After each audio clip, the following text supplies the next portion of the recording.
भगवते स्तुतिः। प्रातः स्मरामि शरदिन्दुकरोज्ज्वलाभां सदरत्नवन्मकरकुण्डलहारभूषां दिव्यायुधोर्जितसुनीलसहस्रहस्तां रक्तोत्पलाभचरणां भवतीं परेशां प्रातर्नमामि महिषासुरचण्डमुण्डा शम्भासुरप्रमुखदैत्यविनाशदक्षां ब्रह्मेन्द्ररुद्रमुनिमोहनशीललीलां चण्डीं समस्तसुरमूर्तिमनेकरूपां प्रातर्भजामि भजतामखिलासदात्रीं धात्रीं समस्तजगतां दुरितापहन्त्रीं संसारबन्धनविमोचनहेतुभूतां मायां परां समधिगम्य परस्य विष्णो इति भगवती स्तुतिः समाप्ताः। प्रातः स्मरामि शरदिन्दुकरोज्ज्वलाभां सदरत्नवन्मकरकुण्डलहारभूषां दिव्यायुधोर्जितसुनीलसहस्रहस्तां रक्तोत्पलाभचरणां भवतीं परेशां प्रातर्नमामि महिषासुरचण्डमुण्डा शम्भासुरप्रमुखदैत्यविनाशदक्षां ब्रह्मेन्द्ररुद्रमुनिमोहनशीललीलां चण्डीं समस्तसुरमूर्तिमनेकरूपां प्रातर्भजामि भजतामखिलासदात्रीं धात्रीं समस्तजगतां दुरितापहन्त्रीं संसारबन्धनविमोचनहेतुभूतां मायां परां समधिगम्य परस्य विष्णो इति भगवती स्तुतिः समाप्ताः।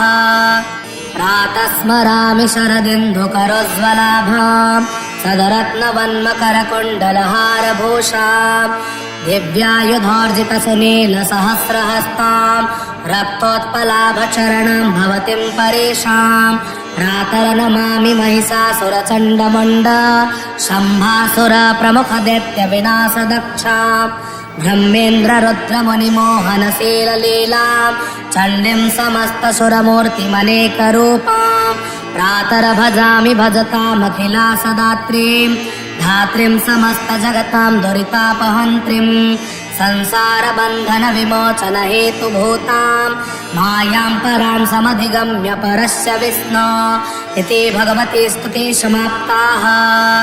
प्रातः स्मरामि शरदिन्दुकरोज्ज्वलाभां सदरत्नवन्मकरकुण्डलहारभूषां दिव्यायुधोर्जितसुनीलसहस्रहस्तां रक्तोत्पलाभचरणां भवतीं परेशां प्रातर्नमामि महिषासुरचण्डमुण्डा शम्भासुरप्रमुखदैत्यविनाशदक्षां ब्रह्मेन्द्ररुद्रमुनिमोहनशीललीलां चण्डीं समस्तसुरमूर्तिमनेकरूपां प्रातर्भजामि भजतामखिलासदात्रीं धात्रीं समस्तजगतां दुरितापहन्त्रीं संसारबन्धनविमोचनहेतुभूतां मायां परां समधिगम्य परस्य विष्णो इति भगवती स्तुतिः समाप्ताः।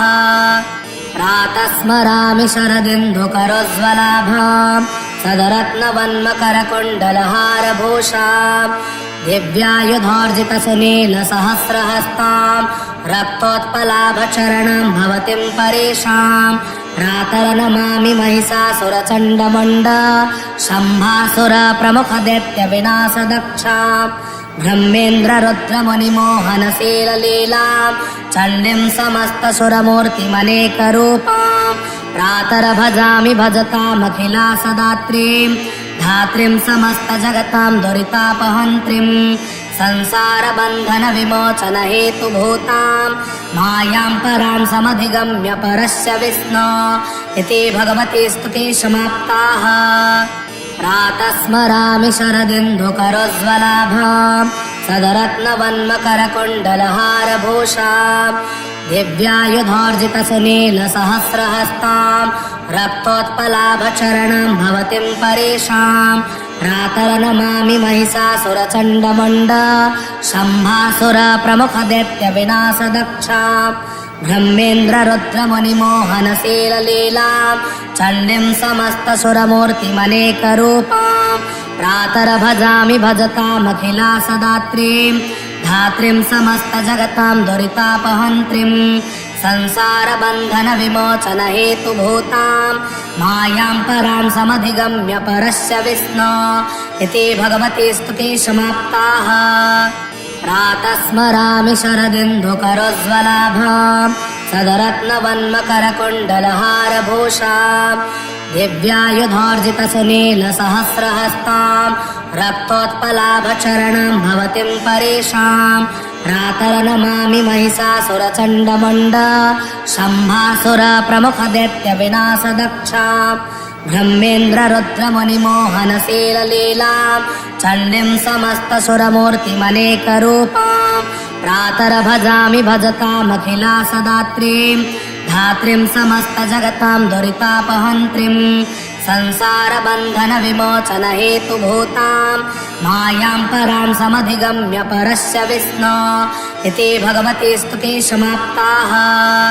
प्रातः स्मरामि शरदिन्दुकरोज्ज्वलाभां सदरत्नवन्मकरकुण्डलहारभूषां दिव्यायुधोर्जितसुनीलसहस्रहस्तां रक्तोत्पलाभचरणं भवतीं परेशां प्रातर्नमामि महिषासुरचण्डमुण्ड शम्भासुरप्रमुखदैत्यविनाशदक्षां ब्रह्मेन्द्ररुद्रमुनिमोहनशीललीलां चण्डीं समस्तसुरमूर्तिमनेकरूपां प्रातर्भजामि भजतामखिलासदात्रीं धात्रीं समस्तजगतां दुरितापहन्त्रीं संसारबन्धनविमोचनहेतुभूतां मायां परां समधिगम्य परस्य विष्णो इति भगवती स्तुति समाप्ताः।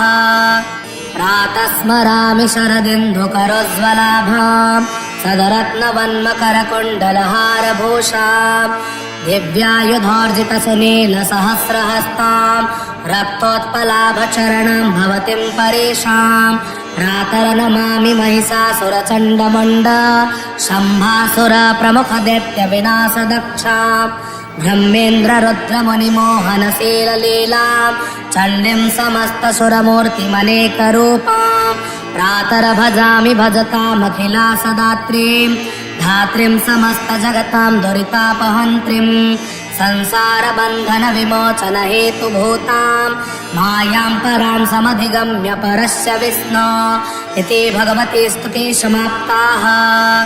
प्रातः स्मरामि शरदिन्दुकरोज्ज्वलाभां सदरत्नवन्मकरकुण्डलहारभूषां दिव्यायुधोर्जितसुनीलसहस्रहस्तां रक्तोत्पलाभचरणं भवतीं परेशां प्रातर्नमामि महिषासुरचण्डमुण्ड शम्भासुरप्रमुखदैत्यविनाशदक्षां ब्रह्मेन्द्ररुद्रमुनिमोहनशीललीलां चण्डीं समस्तसुरमूर्तिमनेकरूपां प्रातर्भजामि भजतामखिलासदात्रीं धात्रीं समस्तजगतां दुरितापहन्त्रीं संसारबन्धनविमोचनहेतुभूतां मायां परां समधिगम्य परस्य विष्णो इति भगवती स्तुति समाप्ताः।